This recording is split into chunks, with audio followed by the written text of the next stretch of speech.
Hey everyone, welcome to the channel. As the title says, today's video is going to be about how I transferred from community college to UC Berkeley Haas in 1 year. So let's get straight into the video. So first off, just a little background about me. I am from the Bay Area, so I went to a California community college. I don't know too much about the other states, how that process works. You guys will have to find that in another place. But I wanted to study business. I graduated high school in 2022, and it is 2024, so it's been 2 years. I transferred in 1 year, and I just finished my first year of school at Berkeley. So during high school, I wasn't the greatest student. I think I had like a 3.6 GPA. I took some AP classes. I was in some clubs. I played some sports. So overall, I was pretty well rounded, but I wasn't the greatest student, which kind of resulted in me not getting into the best schools.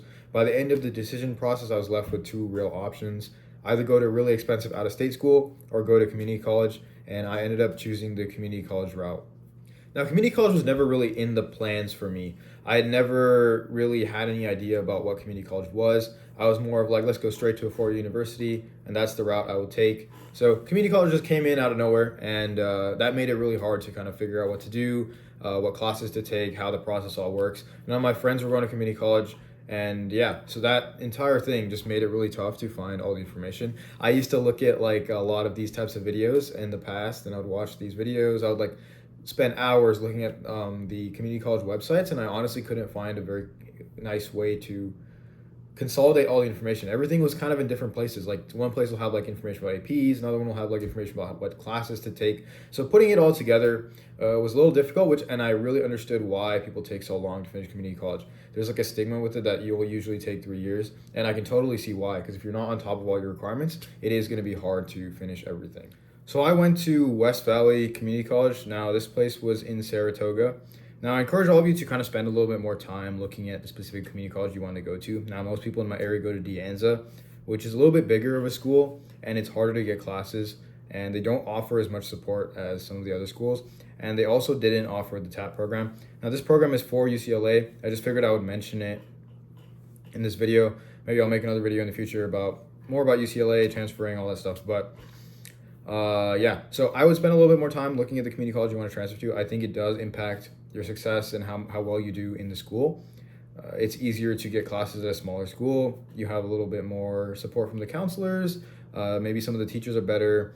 And I would just say spend a little bit more time picking your community college. I think it is important. And now I just wanted to kind of talk about why I wanted to transfer in 1 year, some of my goals with transferring, and my mindset when I first looked into the transferring program. So I really wanted to transfer in 1 year. I was honestly sick of living at home. I'm sure if you guys are in school, you kind of will understand that experience. You want to kind of leave and go to a foreign university, experience all the new things. So that was really the main driving factor for me. I just wanted to transfer out as soon as possible, and transferring 1 year is definitely doable. I'll get more into it a little bit later, but if you're dedicated, willing to put in the time and effort, it's 100% doable to do it in 1 year. I've helped a bunch of people in the past like year or two that have also transferred in 1 year, so it's kind of a proven method, and I would definitely say it's doable.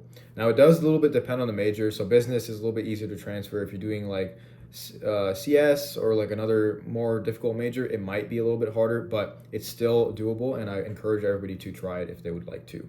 So I quickly wanted to go over the schools that I wanted to get into and kind of my thought process with how I wanted to transfer and what schools to pick and choose. So for me, I was targeting only the UCs. I didn't even apply to any other schools besides the UCs. So within the UCs, I really wanted to get into Berkeley Haas. As the title said, I did end up getting into Berkeley Haas, but that was my target from day one. And I encourage everybody that's in community college to have a target school. I think it helps really motivate you and guide everything that you're doing to one specific goal. Obviously, have a backup. Don't just put all your eggs in one basket, but I think it's nice to have a specific goal that you're targeting.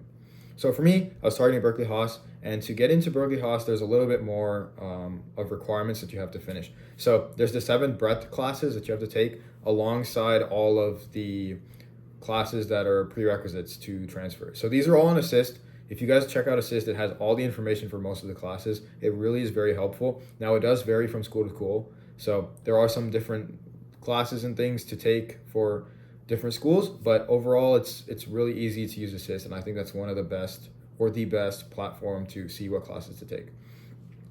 So for Berkeley Haas, you have to take the 7 breadth requirements. These are essentially gen ed requirements. I'll try to like list them up somewhere. I don't remember all of them by name, but there's 7 breadth requirements and you have to finish those, or it's highly recommended that you finish those 7 classes. I would encourage everybody to finish at least 6 of those. I think it's almost required to go to Haas. You have to finish those requirements. Now we can get into the classes that I took during community college.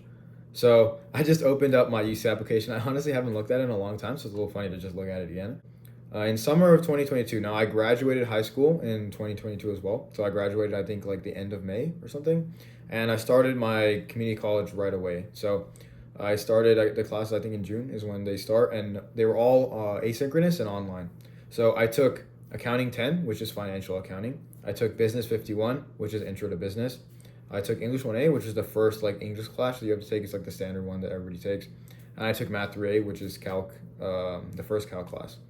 Now, I was taking 16 units during the summer. This is a little bit heavy of a course load during the summer. I wouldn't encourage everybody to take that many classes. But if you do want to finish in a year, you do have to overload your course load. So that's just what I did. And if you can handle it, I encourage it as well. Now, I got an A in all those classes. Asynchronous classes are a little bit easier. So it's not too difficult to do well in them. So fall of 2022, this semester was when I took the most classes.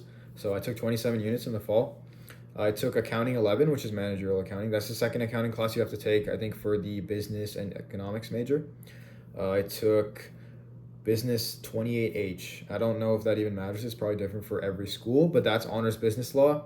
I took Econ 1AH, which is like honors macroeconomics. I took microeconomics. I took the second English class, which is English 1B. It's just like the critical thinking through literature.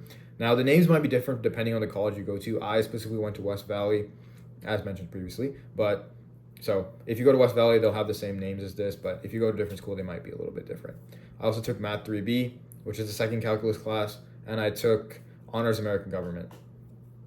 So this was 27 units. I got A's in all those classes. They were a mix of asynchronous classes and in-person classes.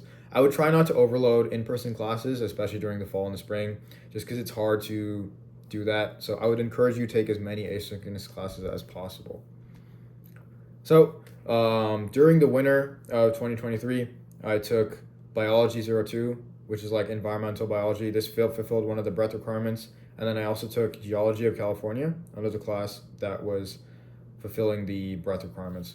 So this was 6 units during the winter. This was a very hard semester. I didn't realize how much information is condensed into 3 weeks. So for the winter classes, if you guys don't know, on the semester system, they are basically the entire semester worth of work condensed into 3 weeks. So there's a lot of writing in these classes, and they don't offer a ton of classes for the winter. They offer like very specific stuff. They don't offer every class. Like you can't take most of the math classes. Some of the other more difficult classes are not available, but some of the breadths and the general ed requirements are there. So I got an A in both of these classes. So yeah, that's 6 units during the winter. Again, just to fulfill the breadth requirements.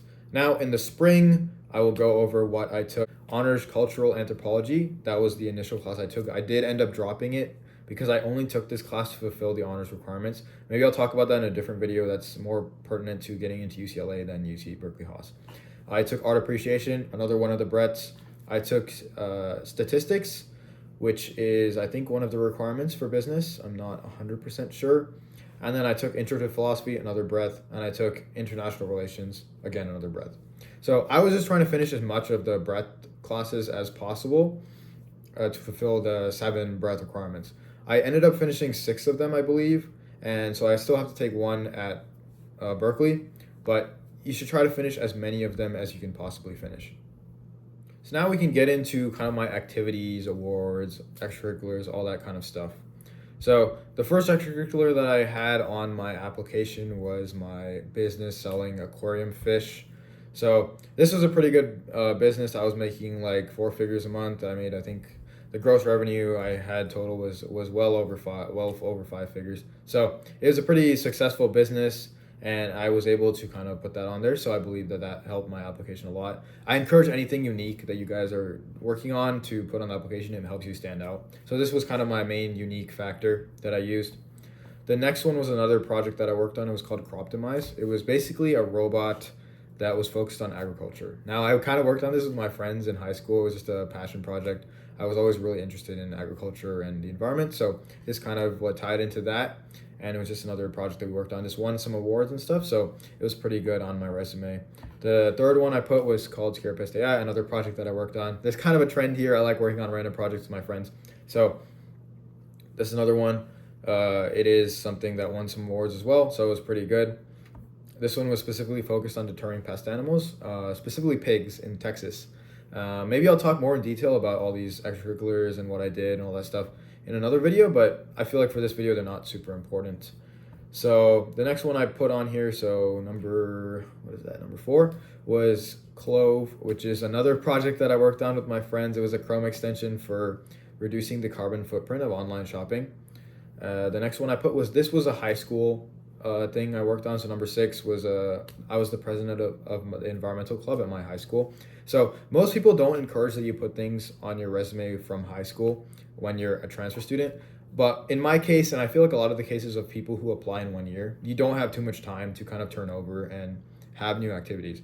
So essentially how it works is you graduate. So for me personally, I graduated in 2022 and I had to reapply in 2022. So I basically had to reapply right after I graduated high school. So I graduated in, I think it was like the end of May or June or something, and I reapplied in November. So you only have a few months in between there to kind of beef up your resume and do all that. So it's kind of required that you have stuff from high school on there. And I think that it's not as bad as people say. I think as long as you have certain things that you're still working on in college, you can still have things from high school on your application. I don't think it's such a detriment to you.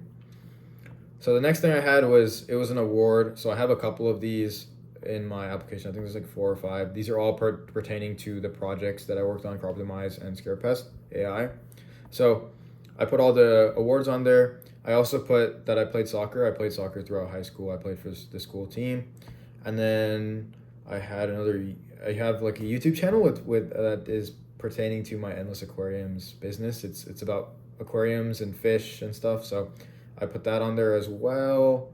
Now I'm just kind of reading through all of these. I honestly haven't looked at this in a while. So I had another one, which was an internship in junior year. This was just with my mom's friends, like, company. I just worked there. I created some stuff for them. So I think I had 16 or something. Like, I had 16 total things on there.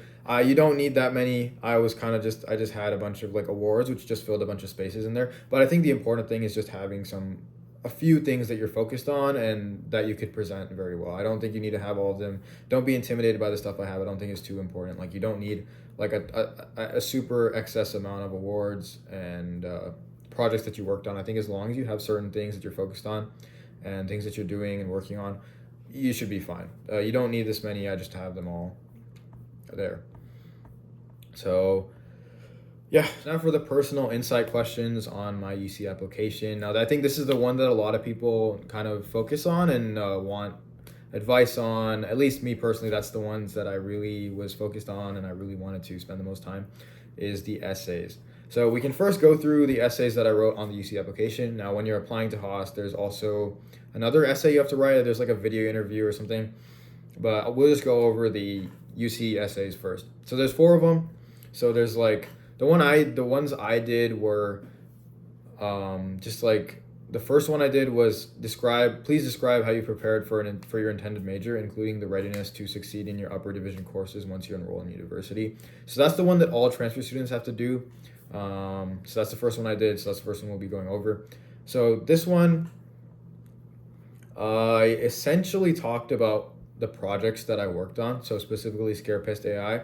And I also talked about a program I did in college called the World Innovations Entrepreneurship Program. This was basically like a startup program they did at school. It was like every week you would meet up, and there was like, I think he was like a angel investor, and he would kind of talk about like startups and teach all the students in the program about startups and like what they do. And we would have like activities. They'd bring in like speakers and all that stuff. So it was a really interesting program.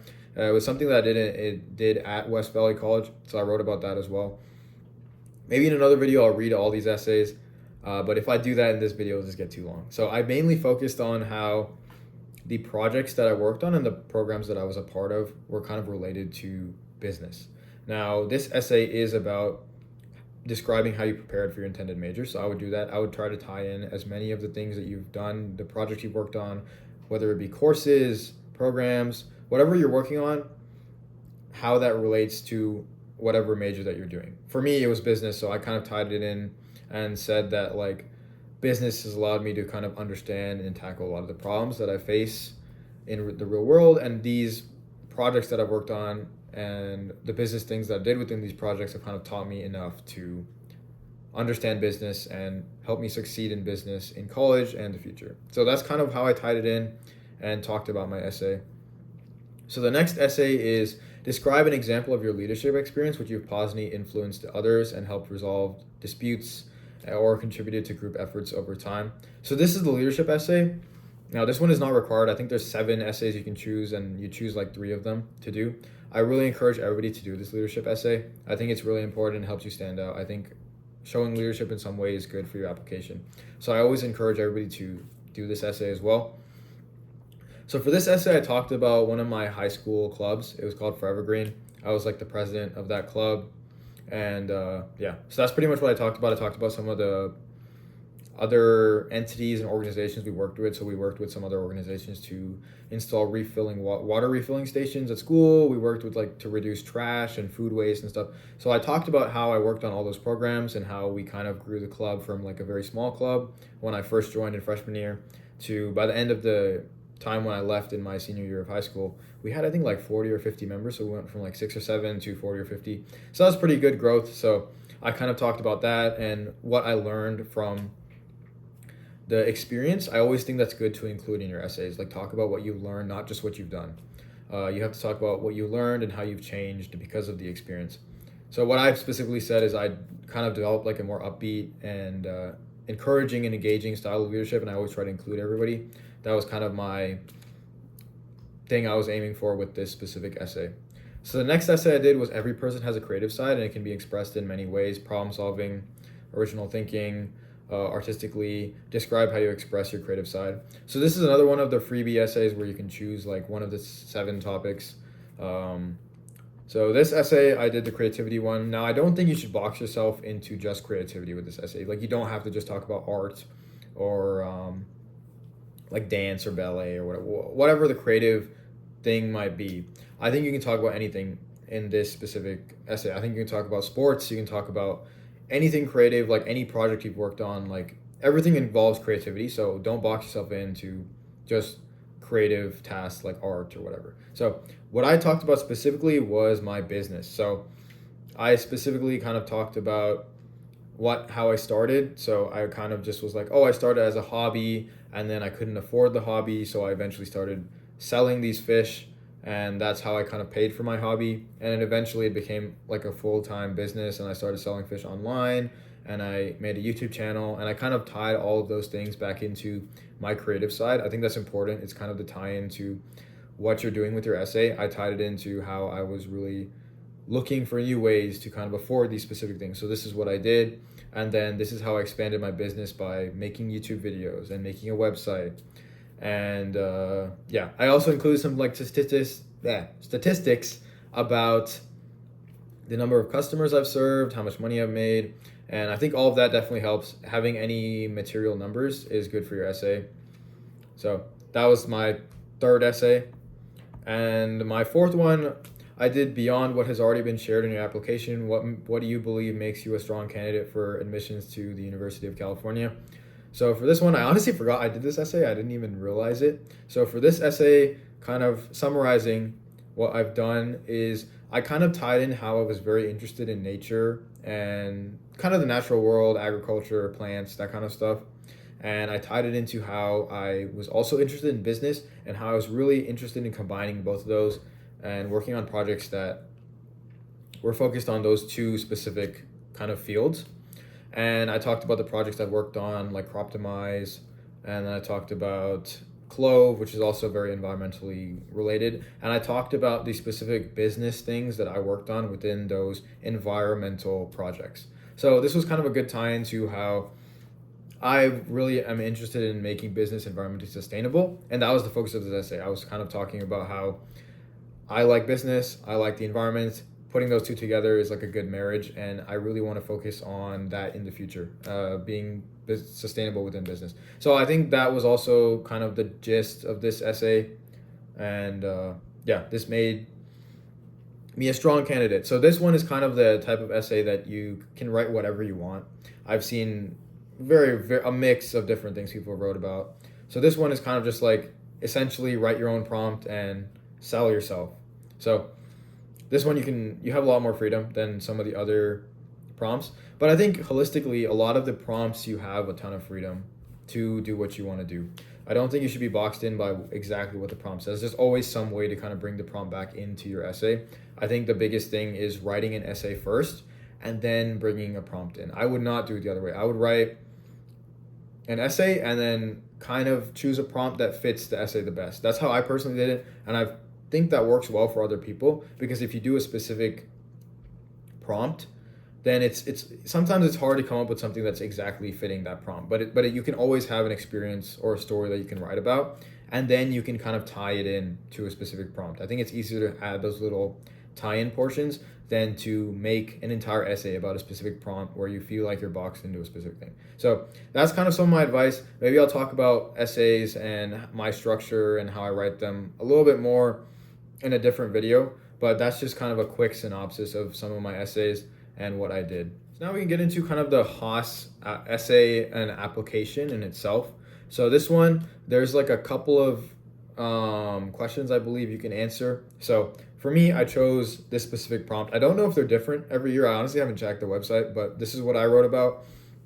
So the prompt was 40% of employers find it difficult to recruit employees who are adept at critical thinking, communication, adaptability, and skills that are critical to future business. Which of these three qualities represent an area of development for you, and why? And what steps are you taking to plan or develop in this area? So right off the bat, I kind of stated the quality that I was talking about in the essay, which is adaptability. So what I kind of talked about here was how I was always adaptable to many situations. So I brought in my business and how I was kind of like expanding, how I pivoted, how during certain seasons of the year, some things would be better, some things would be worse. So I would kind of force me to adapt to each situation. So I mainly just talked about my business in this essay. I think it's important to pick one specific topic and go really in depth of that specific one. I've seen other essays where they choose like 2 or 3 different things that they've worked on, and I feel like that's just not as strong because you can't go into as much detail about how exactly you were more adaptable and how that kind of changed your experiences.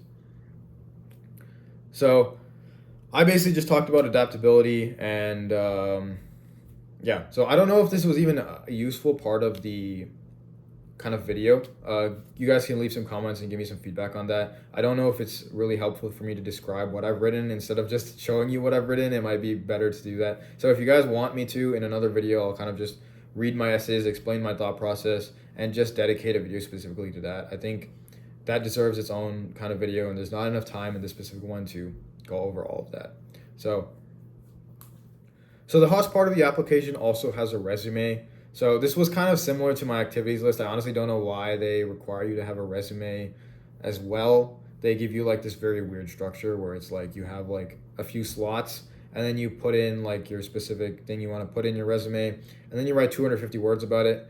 I don't really know why they do that. It doesn't make sense to me. It's pretty much the same thing as your application, like your UC application. I don't know why they need it again, but I basically have the same stuff as my UC app, so I'm not going to go over it again.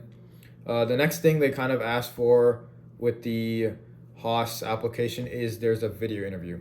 Now, this is a pretty low pressure environment. I think you have 3 attempts. It's like 5 minutes, I think, of talking. So what I would encourage you to do for this video interview is do the first attempt, kind of have some stuff prepared. So I would like kind of write like a script or something, like not a script specifically, but have like loose bullets about specific things you've worked on. So I wrote about some of my extracurricular activities. I wrote about like Croptimize and Clove and some of the other things I've done in high school and college. Some specific experiences, like general questions they might ask and all that stuff. So I would have something prepared like that. Then I would take the video interview. So the first attempt, I would just kind of try to more so understand the questions and generate your line of thinking, kind of see how you want to approach the questions. Then the next 2 attempts is when you really have to kind of answer everything and do that. Now, with the video interview, I think you're given unlimited time to do retakes. So for me, what I did was I just took the video interview the first time, then I spent a lot of time thinking about the questions and answers and what I would say for each one. Then I took it again, and I was pretty well prepared. So I ended up just using the second attempt I made, and I just submitted the first attempt. They don't save your attempts, so yeah. So you have a lot of time and leeway to kind of adjust and see how you want to answer it. So for that, I would just say focus on being confident in your own answers and speaking slowly and with confidence, and kind of just like understand and articulate everything you're trying to say. Don't speak too fast. I think that's one of the biggest things that people struggle with, is just speaking way too quickly so that you can't understand like what they're saying, because they want to fit in more information. I think it's more important to kind of just sell yourself, speak confidently, than to fit in as much information as possible.